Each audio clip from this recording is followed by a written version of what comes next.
এখানে এই ফুলগুলো হচ্ছে নাল ফুল। তো এই নাল ফুলগুলো এই সবুজ খোসাটা ছাড়িয়ে নিতে হবে এরকম করে। তো এই নাল ফুলটা আমি আজকে বানাবো বেসন দিয়ে নাল ফুলের চপ। তো কিভাবে বানাবো সেটা দেখতে থাকুন।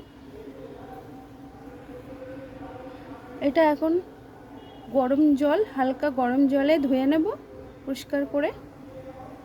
তো এখানে হালকা গরম জল দিয়েছি। তো এই গরম জল দিয়ে ফুলগুলোকে ভালো করে ধুয়ে নিচ্ছি।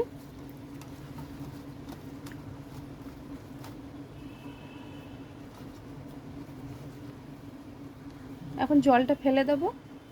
এখানে নিয়েছি লঙ্কা কুচানো, দিয়ে দিচ্ছি পরিমাণ মতো নুন, সামান্য পরিমাণে মিষ্টি, এখানে দিয়ে দিচ্ছি হলুদ গুঁড়ো, এখানে দিয়ে দিচ্ছি কর্নফ্লাওয়ার, এখানে দিচ্ছি বেসন,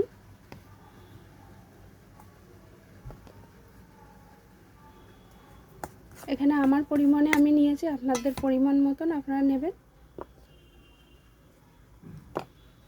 এখানে দিয়ে দিচ্ছি সাদা তেল, ভাজাটা মুচমুচা হওয়ার জন্য। এখন এটা খুব ভালো করে জল দিয়ে মিশিয়ে নেব। তো এখানে জল দিয়ে দিচ্ছি পরিমাণ মতো, একবারে বেশি জল দেবে না, কম কম জল দিয়ে এটাকে ভালো করে মেশাতে হবে।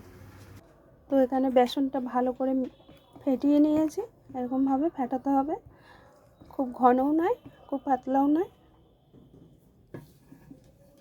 তো এখানে কড়াইতে সাদা তেল দিয়েছি, সাদা তেলটা গরম হয়ে গেছে।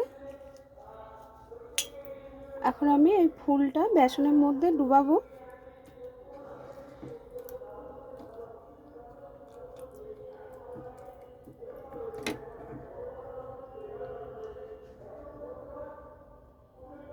তো বেসনে এরকম হালকাভাবে এরকম ভালো করে মাখিয়ে নিতে হবে।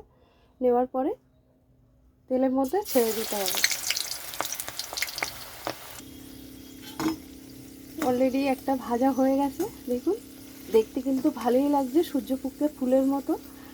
তো ভাজাটা নামিয়ে নিচ্ছি।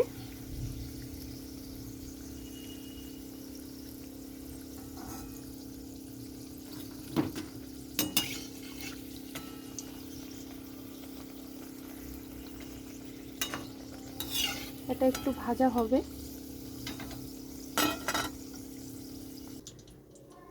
তো এখানে চপগুলো ভাজা হয়ে গেছে, ভেজে নামিয়ে নিয়েছি। দেখুন দেখতে কিন্তু ভালোই লাগছে, খেতেও টেস্টি হবে। তো এরকম একটা রেসিপি আপনারা বানান, বাড়িতে বানিয়ে খেয়ে দেখুন, খুব ভালো লাগবে। দেখুন পুরো একদম, আর দেখুন এগুলো পুরো সূর্যমুখী ফুলের মতো দেখতে হয়েছে, আর এগুলো কিন্তু পুরো খাস্তা হয়ে গেছে। দেখুন